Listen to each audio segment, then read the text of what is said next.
Hi friends, ఒకవైపు విజయవంతులుగా పేరుగాంచిన సిక్కు సామ్రాజ్యం, మరోవైపు భారతదేశం పూర్తిగా తన ఆధీనంలోకి తీసుకోవాలని తప్పించిన బ్రిటిష్ ఈస్ట్ ఇండియా కంపెనీ.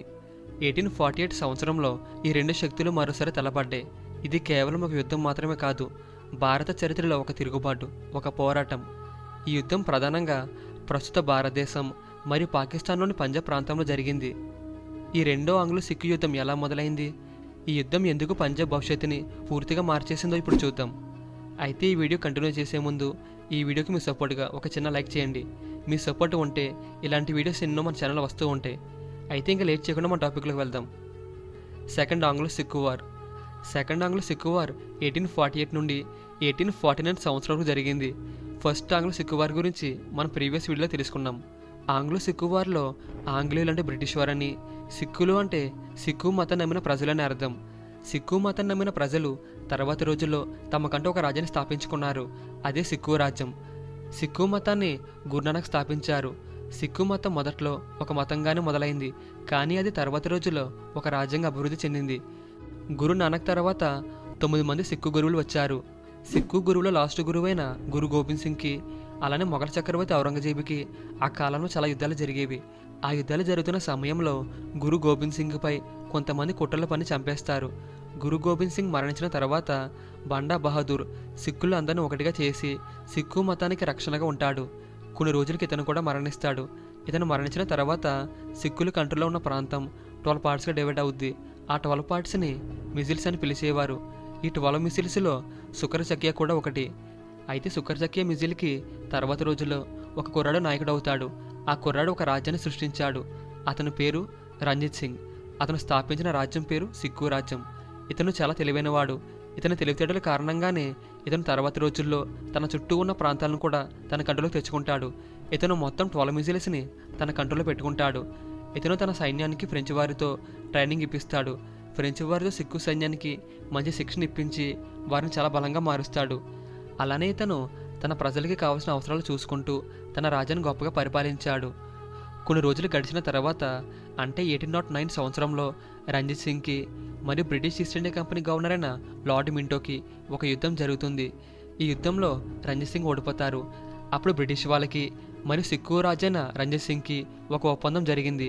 ఆ ఒప్పందాన్ని అమృత్సర్ ఒప్పందం అని పిలుస్తారు. ఈ ఒప్పందం ఏంటంటే సిక్కు రాజు రంజిత్ సింగ్ కంట్రోల్లో ఉన్న మొత్తం ప్రాంతాల్లో సట్లెజ్ రివర్కి కింద ఉన్న ప్రాంతాలను బ్రిటిష్ వారికి అప్పగించాలి. సట్లెజ్ రివర్కి పైన ఉన్న ప్రాంతాలను రంజిత్ సింగ్ చూసుకోవాలి. సట్లెజ్ రివర్ దాటకుండా అతను పరిపాలించాలని బ్రిటిష్ వారు చెబుతారు. ఈ ఒప్పందం గడిచిన తర్వాత రంజిత్ సింగ్ తన రాజ్య బలంపై దృష్టి పెడతాడు. తన రాజ్యాన్ని ఇంకా బలంగా మార్చుకుంటాడు. అయితే సట్లెజ్ రివర్కి కింద బ్రిటిష్ వారు పరిపాలించడం వలన రంజిత్ సింగ్ సట్లెజ్ రివర్కి పైన ఉన్న ప్రాంతాలను ఆక్రమిస్తాడు. పేషావర్, కాశ్మీర్, ముల్తాన్ ప్రాంతాలను ఆక్రమించి ఆ ప్రాంతాల్లో తన మాటి కట్టుబాటుగా ఉండే అధికారిని నియమిస్తాడు. అలా కొన్ని రోజులు గడిచిన తర్వాత రంజిత్ సింగ్ మరణిస్తారు. ఇతను మరణించిన తర్వాత ఇతని కుమారుడైన దులీప్ సింగ్ ఈ రాజ్యానికి రాజు అవుతాడు. అయితే దులీప్ సింగ్ వయసు చాలా చిన్నది అవడం వల్ల రాజ్య పరిపాలన బాధ్యతలు మొత్తం రంజిత్ సింగ్ భార్య అయిన జిన్నత్ కౌర్ చూసుకుంటారు. అయితే రంజిత్ సింగ్ మరణించిన తర్వాత బ్రిటిష్ వారికి సిక్కు రాజ్యాన్ని ఆక్రమించాలని ఆశపడుతుంది. అప్పుడు సరైన సమయం చూసి బ్రిటిష్ వారు సిక్కులపై యుద్ధం చేస్తారు. కానీ యుద్ధంలో సిక్కులు ఓడిపోతారు. దీనికి కారణం మోసం. సిక్కు రాజ్యానికి యుద్ధంలో జరిగిన మోసం కారణంగానే వారు ఓడిపోతారు. దాని గురించి మనం ప్రీవియస్ వీడియోలో తెలుసుకున్నాం. అలా వీరిద్దరికి చాలా యుద్ధాలు జరుగుతాయి. అలానే చాలా ఒప్పందాలు కూడా జరుగుతాయి. అయితే ఒకసారి బ్రిటిష్ వారు సిక్కులను ఓడించినప్పుడు సిక్కులు బ్రిటిష్ వారితో ఒక ఒప్పందానికి వస్తారు. ఆ ఒప్పందం ప్రకారం సిక్కులు బ్రిటిష్ వారికి ₹1,00,00,000 ఇవ్వాలి. అలానే కోహినూర్ డైమండ్ కూడా బ్రిటిష్ వారికి అప్పగించాలి.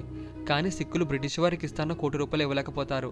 అప్పుడు బ్రిటిష్ వారు సిక్కుల నుంచి కాశ్మీర్ ప్రాంతాన్ని తీసుకుని ఆ ప్రాంతాన్ని గులాబ్ సింగ్ అనే పాలకుడికి 75 లక్షలకు అమ్మేస్తారు. తర్వాత రోజుల్లో బ్రిటిష్ వారు సిక్కు రాజ్యానికి రాజప్రతినిధిగా జిన్నత్ కౌర్ని తొలగించి ఆ పదవిలో బ్రిటిష్ అధికారిని నియమిస్తారు. ఇవి జరిగిన కొన్ని రోజులకి సెకండ్ ఆంగ్లో సిక్కు వార్ జరుగుతుంది. ఫస్ట్ ఆంగ్లో సిక్కు వార్ ముగిసిన తర్వాత సిక్కు రాజ్య పరిపాలన విషయంలో బ్రిటిషులు ఇన్వాల్వ్ అవుతారు. అలానే బ్రిటిషులు సిక్కు రాజ్యంలో చాలా మార్పులు చేస్తారు. వీటి వల్ల సిక్కు రాజ్యంలో ఉన్న ప్రజలు చాలా ఇబ్బందులు పడతారు. వారు కష్టపడిన సంపద అంతా బ్రిటిష్ వారు ఇల్లీగల్గా ఆక్రమించడం మొదలు పెడతారు. బ్రిటిషుల ప్రవర్తన సిక్కు రాజ్యంలో ఉన్న చాలామంది నచ్చలేదు. బ్రిటిష్ వారిని ఇలానే వదిలేస్తే సిక్కు రాజ్యాన్ని మొత్తం దోచుకుంటారని సిక్కులో కొంతమంది బ్రిటిష్ వారికి ఆపోజిట్గా పోరాటం చేస్తారు. సిక్కుల కంట్రోల్లో ఉన్న లాహోర్ ప్రాంతపు నాయకుడైన చత్తర్ సింగ్ మరియు ముల్తాన్ ప్రాంతపు గవర్నర్ మూలరాజు కూడా ఈ తిరుగుబాటులో పాల్గొంటారు.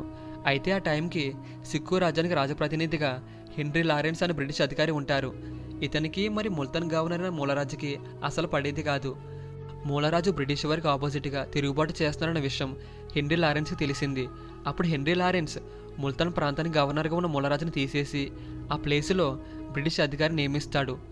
ముల్తాన్ ప్రాంతానికి బ్రిటిష్ అధికారి గవర్నర్ అయిన తర్వాత ముల్తాన్ ప్రాంతంలో బ్రిటిషులు అక్రమంగా ప్రజల డబ్బును దోచుకుంటారు.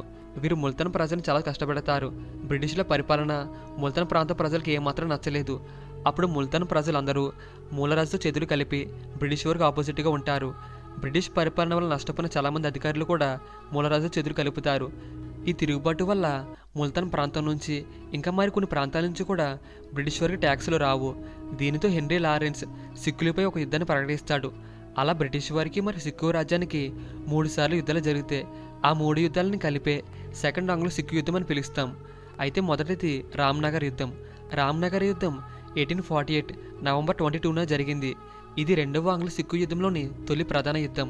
ఈ యుద్ధం చేనబ్ నది ఒడ్డున రామ్నగర్ వద్ద జరిగింది. సిక్కు సేనకు సర్దార్ షేర్ సింగ్, బ్రిటిష్ సేనకు లార్డ్ హుగ్గఫ్ నాయకత్వం వహించారు. అయితే ఈ యుద్ధంలో సిక్కు రాజ్యం బ్రిటిష్ వారిపై తమ ధైర్య సాహసాలు చూపించారు. ఈ యుద్ధం సిక్కు సైన్య ధైర్యానికి ఎగ్జాంపుల్గా చెబుతారు. ఈ యుద్ధంలో బ్రిటిష్ వారికి చాలా నష్టం జరిగింది. ఈ యుద్ధం ముగిసిన కొన్ని రోజులకి వీరిద్దరికీ మళ్ళీ ఒక చిన్న యుద్ధం జరుగుతుంది.